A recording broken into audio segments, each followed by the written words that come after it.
La objeción de conciencia, todos sabéis lo que es un derecho individual del médico a abstenerse de realizar actos contrarios a sus convicciones éticas, morales o religiosas. Y surge del deber de no realizar actos contrarios a la propia conciencia, que puede ser conciencia profesional. Es una exigencia ética, en definitiva, de la persona. No es una simple preferencia ideológica, no es que yo me sienta más cómodo no realizando determinados actos, sino que yo, por motivos éticos, en mi conciencia, no puedo realizar un determinado acto médico. Protege, en definitiva, al paciente y, sobre todo, protege la integridad del médico como persona. Y, porque, en definitiva, actuar contra la propia conciencia puede causar un daño moral en el médico. La objeción de conciencia es un derecho fundamental según la Constitución española, en el artículo 16, según el Tribunal Constitucional, y sobre todo pues, está bastante bien regulado en el Código de Deontología Médica, el código que tenemos desde el año 2000, los artículos 34 a 37. Es legítima y es necesaria, requiere una base ética sólida y una justificación. Cuando un profesional ejerce su derecho a la objeción de conciencia, debe justificarlo. Protege al paciente, respeta sus derechos, y lo que sí que es imprescindible es que el paciente en ningún momento pierda el acceso a su derecho a la prestación sanitaria, con lo cual debe haber una coordinación con otros profesionales para que el paciente no se vea perjudicado. La objeción es siempre individual, no cabe la objeción colectiva. En todos los textos que hemos citado no está recogida la objeción colectiva, no puede objetar el Hospital La Paz o la clínica, no, sino que es personal, ¿no? Es decir, todos los médicos de un hospital pueden ejercitar individualmente ese derecho. Y la objeción se ejercita ante actos médicos concretos. ¿Qué quiere decir? Por ejemplo, yo puedo ser objetor ante una interrupción legal del embarazo, pero sin embargo puede haber un supuesto que yo no sea objetor, ni que considere que eso sí, mi conciencia me permite realizar. En cuanto a los ginecólogos y la reproducción asistida, pues esto está recogido específicamente también en el Código de Deontología Médica, no solo en los artículos referentes a la objeción de conciencia, sino en los artículos correspondientes a la atención sexual, ¿no? El ginecólogo puede objetar ante prácticas como la PIP, como la donación de gametos, como la gestación subrogada. Se debe informar con claridad y con respeto, nunca se debe imponer creencias personales a la paciente, y esto creo que es algo muy importante en todas las direcciones, ¿no? Porque todos cuando ejercemos la profesión médica debemos intentar ser asépticos y nunca convencer, aunque no quita que podamos explicar y fundamentar nuestras decisiones, en concreto pues, en lo referente a la objeción de conciencia. Nunca se debe abandonar al paciente, especialmente en aquellas situaciones urgentes, ¿no? El paciente puede tener derecho a una gestación programada, también lo puedo objetar, ¿no? Pues eso no es un problema. Pues si viene una paciente que se ha sometido a una interrupción legal del embarazo y viene pues, sangrando, no podemos argumentar que no, vale, pero no quiero, ¿no? Y como de atender a esa paciente, pues está sufriendo un cuadro urgente que debo garantizar que reciba una atención adecuada y facilitar en definitiva la continuidad asistencial. Es deber del ginecólogo objetor informar con velocidad y respeto, no juzgar ni imponer la ideología, garantizar la continuidad asistencial, como he dicho, no abandonar al paciente y, muy importante, no discriminar por decisión reproductiva. Y esto yo creo que donde más se ha desarrollado es todo el tema pues, de las parejas homosexuales, ¿no? Y bueno, pues más adelante hablaremos de ello. Cualquier acto médico que sea discriminatorio no cabe dentro de la objeción de conciencia. El Colegio de Médicos de la Comunidad de Madrid hizo un documento de posicionamiento hace un par de años sobre la objeción de conciencia y era un poco crítico con la regulación, con la administración. No todo lo que la administración legisla tiene que ser éticamente aceptado por los médicos, ¿no? Y critica aquí la falta de diálogo en leyes de temas pues, como formas sensibles, como eutanasia, como la ley trans, rechaza normativas que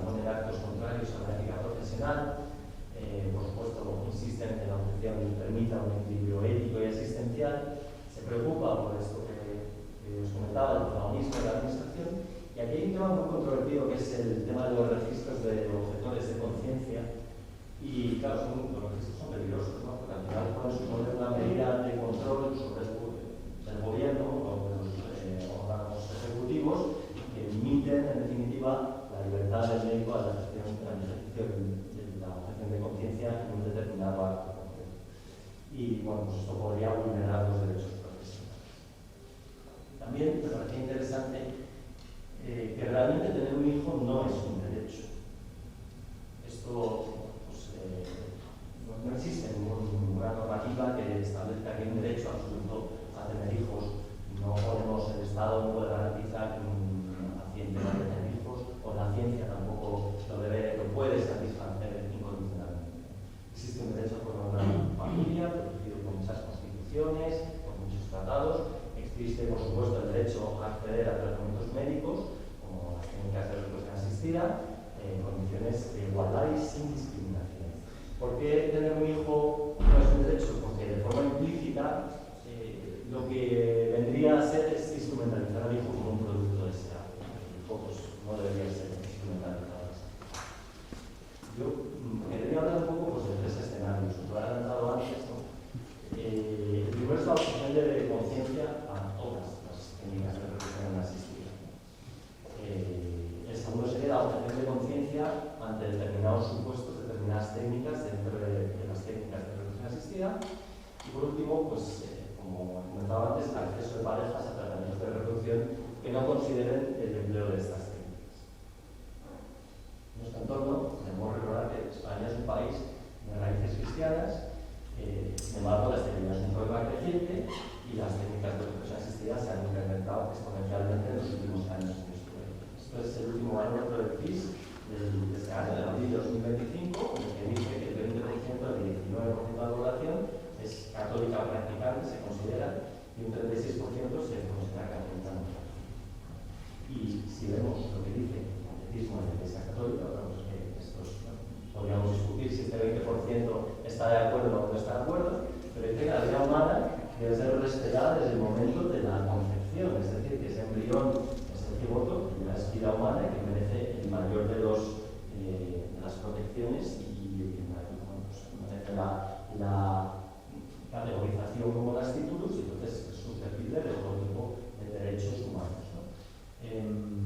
La fecundación, por otro lado, es un don del matrimonio, esto dice el catecismo también, es el amor conyugal que tiene por naturaleza ser fecundo y que el amor es fiel a dos significados del acto conyugal, el significado unigino, es decir, que los esposos se quieran, y el significado procreativo, es decir, que estén abiertos.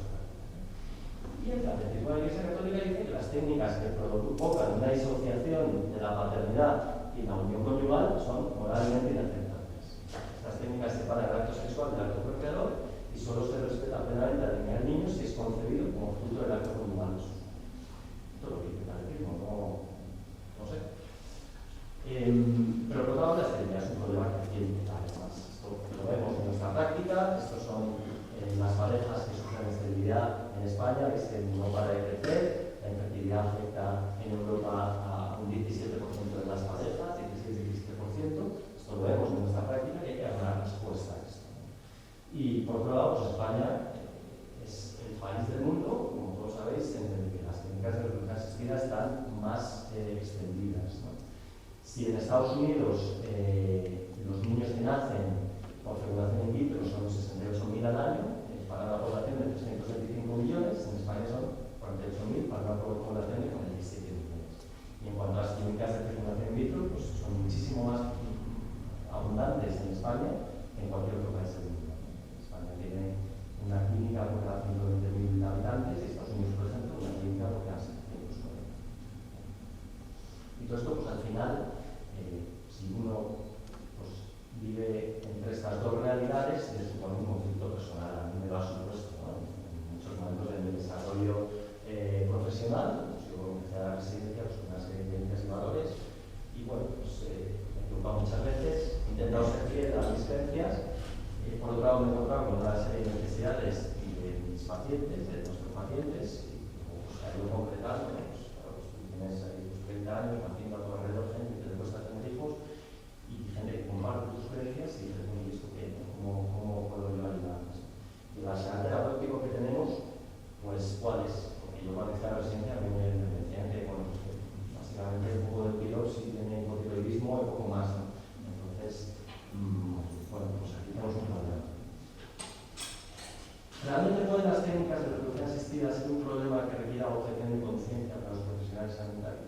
Pues sí, porque reúne los criterios que hemos dicho, ¿no?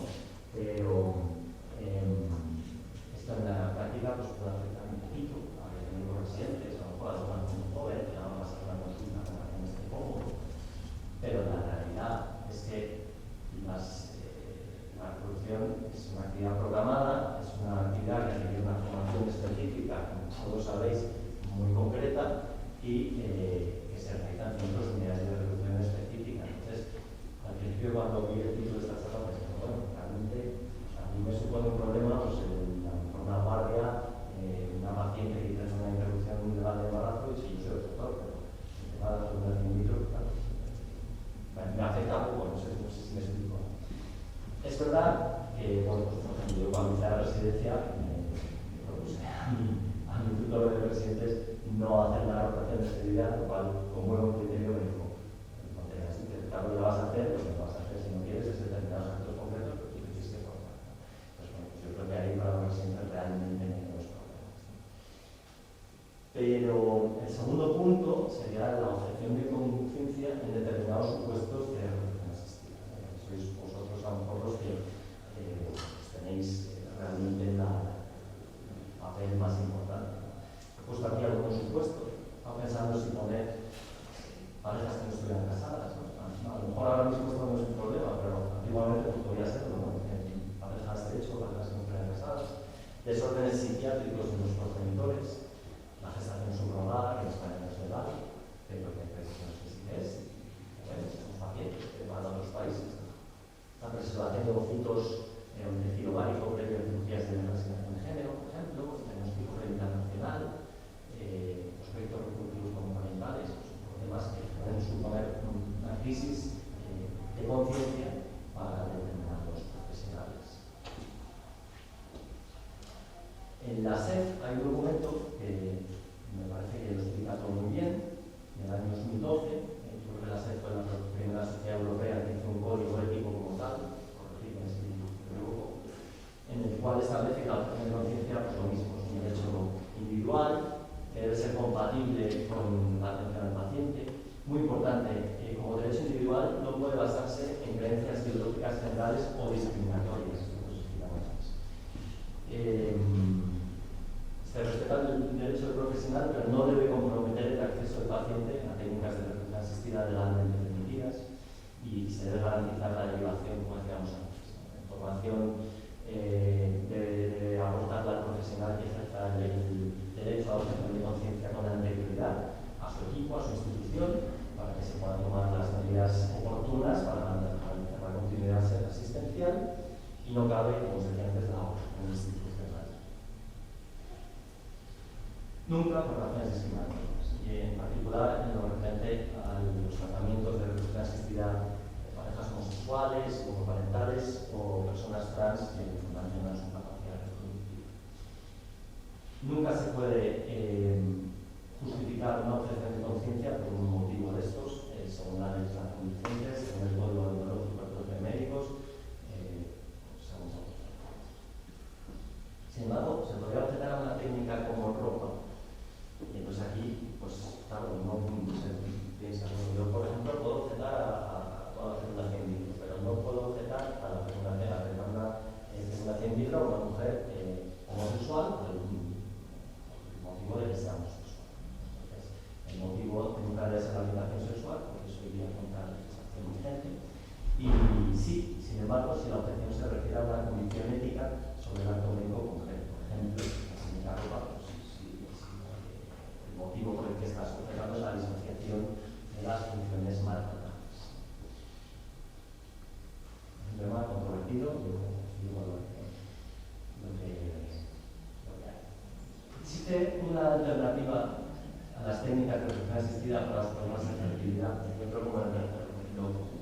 Realmente, pues eso, yo lo que he visto, a lo largo de mi formación, pues hace 6-7 años me encontré de una forma un poco indirecta, pues formándome sobre algo que era pues, la medicina restaurativa de la fertilidad. Y bueno, pues tradicionalmente yo creo que la respuesta ha sido antigua. La respuesta a la gente que no quiere hacer técnicas de reproducción asistida por motivos éticos, bueno,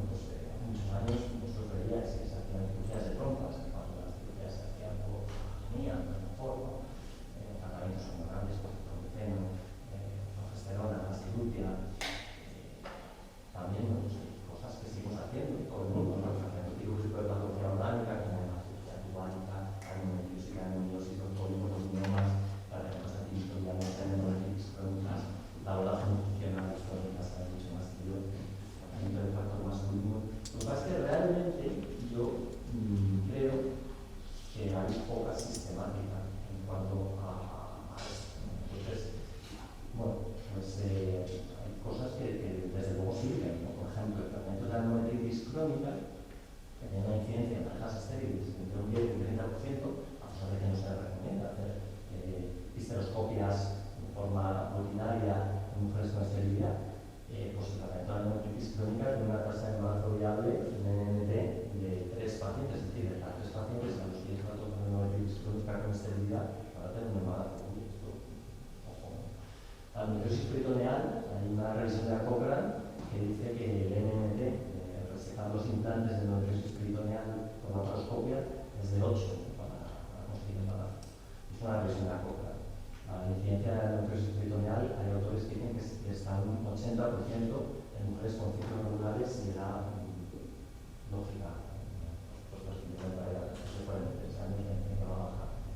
Tratamiento del varicocele, por ejemplo, pues tiene también su eficacia, ¿no? Esas factores masculinos que pueden ser varicocele, pues tienen NNT a lo mejor de forma 10, ¿no? O los inductores de la ovulación, que tienen NNT de 5 a 8 ibuprofeno, el de función de 4 a 6, las monopaginas un poquito más altas.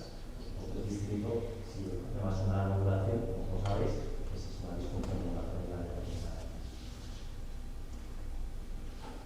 Bueno, esta sociedad, que es el Instituto Internacional de Medicina Restaurativa de la Fertilidad, se creó en el año 2000, ¿no? Y bueno, pues lo que expresa es este concepto de medicina restaurativa de la fertilidad, ¿no? En contraposición con las técnicas de reducción asistida. Se trata un poco de un abordaje holístico, integrativo, que permite y busca tratar la infertilidad restaurando la función reproductiva natural. Se basa sobre todo pues, en buscar las causas. El estudio que se hace de la trilogía de esterilidades como muy a fondo.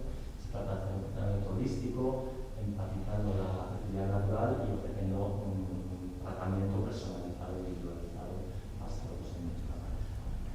Y esto, bueno, pues el objetivo es diagnosticar, tratar, y el objetivo no es conseguir un niño, es diferente, ¿no? Entre las técnicas de reproducción asistida. Aquí no cabe el garantizar una tasa de éxito del 80%.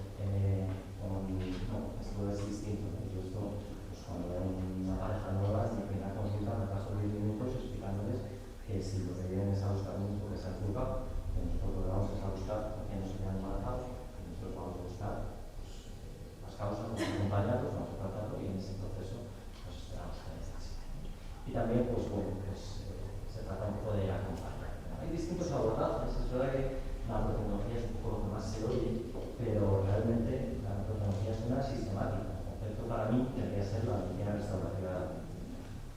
Es distinto a las técnicas de reproducción asistida y este hombre, pues, Thomas Kuhlers, vio el conflicto moral ¿no? del que hablábamos antes entre lo que la sociedad necesitaba y lo que sus convicciones éticas le decían, y trató pues, de dar una respuesta y bueno, pues ideó todo una sistemática. La tecnología lo que se tiene de particular es que se basa en la observación de la fertilidad mediante un determinado método, que es un método Becton, a raíz del cual pues, se hace toda una serie de estudios de disfunciones ovulatorias, hormonales, tratamientos neurocirúrgicos, ¿no? Endometriosis, irregular y tal.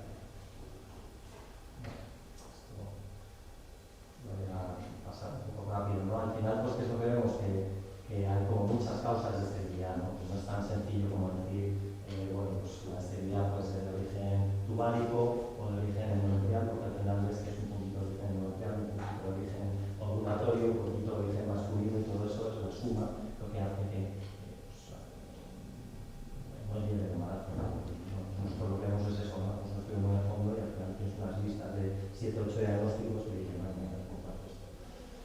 Y bueno, lo que está claro es que la esterilidad es una crisis, ¿no? Que es un objetivo pues, de toda la medicina restaurativa de la fertilidad también pues, es el acompañamiento de la pareja en este proceso. Bueno, aquí yo creo que también en cuanto a aquí hay una pregunta ética como muy importante, ¿no? Nosotros cuando empezamos a hacer esto no se nos queda embarazada ninguna y entonces una crisis ahí muy importante, ¿no? Decíamos, bueno, nos han contado esto, nos han dado unas tasas de éxito del tanto por ciento, no sé qué, y nosotros no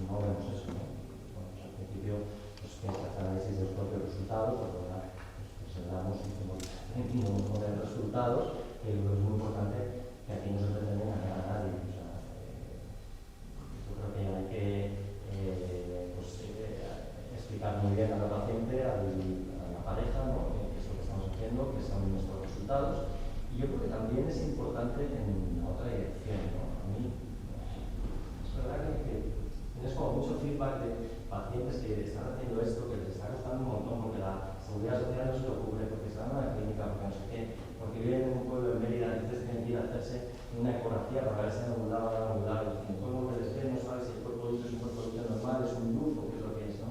Y le dice, pero hombre, eso no sirve para nada. Y dice, a ver, no sirve para nada, o sea, realmente yo creo que hay que ser un poco abiertos de miras, ¿no? Porque hay muchas cosas que en otros países sí que se hacen, la tubárica, por ejemplo, no sirve para nada, pues depende cómo se haga y tiene sus tasas de éxito, ¿no? La endometriosis es lo mismo, ¿no? Entonces, yo creo que también ahí hay que también cuidarse de juicios poco afortunados y poco informados, ¿no? Ponen pues también divulgados, ¿no? Yo creo que hay que respetar. Otra cuestión, yo creo que importante es si realmente hacer estos tratamientos supone una pérdida de tiempo en términos de envejecimiento ovárico. Hace unos meses vi un vídeo en Instagram, en el pasado, profesional, que criticaba muy duramente, criticaba la clínica de Alfajal, porque decía que había estado 2 años, una paciente que había ido 38, 39 años, que después no había funcionado, que era una clínica de fecundación in vitro, y que habían dicho que había perdido el tiempo y que claro, que habían estado engañando. Es verdad que no es una crítica nada velada, porque se veía muy bien a quien estaba dirigido, ¿no? Pero bueno, el caso es que realmente yo creo que aquí hay que ser muy sincero todo el mundo, como decía, ¿no? O sea, que nosotros lo que yo queremos es si esto no es tu carrera o si esto no es tu camino, adelante, no pasa nada, no sé. Y bueno, pues desde luego nunca hay que engañar a nadie, nunca, por supuesto, nunca hay que ocultar que la reserva ovárica pues, se va perdiendo con los años, ¿no? Y bueno, pues a mí una cosa que me resulta interesante, ¿no? Los tratamientos que hacemos nosotros deberían ser incluidos como una prestación del Sistema Nacional de Salud. Esto aquí es un LUF. Seguro que lo conocéis todos, son las siglas en inglés de Luteinized and Worker Follicle, el folículo luteinizado no roto. El LUF es una disfunción ovulatoria, la más conocida de todas, que se caracteriza por, se asocia con esterilidad. Un ciclo que una mujer hace un LUF es imposible que se quede embarazada. Esto se ha estudiado y sin embargo es algo que luego en la práctica del día a día pues la gente lo conoce, ¿eh? Un quiste hemorrágico, sí, a su lado, cuerpo de luz, esto no es un cuerpo de luz normal. Una mujer que tiene un luz, en un ciclo de luz no se puede quedar embarazada porque el folículo no se ha roto, no ha liberado el cúmulo, no ha liberado el ovocito y bueno, pues ya está. Esto, hay mujeres que cuando tienen un luz, ahora, mujeres en el momento de su vida tienen un luz, es muy frecuente, ¿no? Que no mueren, pero hay mujeres que recurrentemente tienen luz, ¿no? Por ejemplo, la endometriosis se asocia muchísimo a luz. Entonces, pues el luz se puede tratar de muchas maneras, ¿no? Por ejemplo, se puede tratar con soporte de masa follicular, con proteínas, con antiestrógenos, se puede tratar con trigger, con dual trigger. Entonces, si tú tienes una paciente que nunca se va a someter a una fecundación in vitro porque por problemas éticos no se va a someter, ¿por qué el visado no se lo van a pasar para el OVT, por ejemplo, ¿no? Entonces, bueno, pues yo creo que esto también es, no sé, es cuestionable, ¿no? Y yo creo que es un tema que deberíamos darle una vuelta. También es verdad que, bueno, pues que son técnicas que a lo mejor todavía no se conocen mucho por la población general, o sea, por los ginecólogos generales, y a mí desde luego me da interesa. Y bueno, pues nada, concluyo ya que me enrollo un poco. Pues lo que he dicho, ¿no? Realmente la objeción de conciencia es un derecho personal, reconocido, que no debe discriminar, que se debe ejercitar responsablemente, justificadamente, con límites éticos y legales, con un nivel de derivación que no es aplicable a las instituciones y que exige una transparencia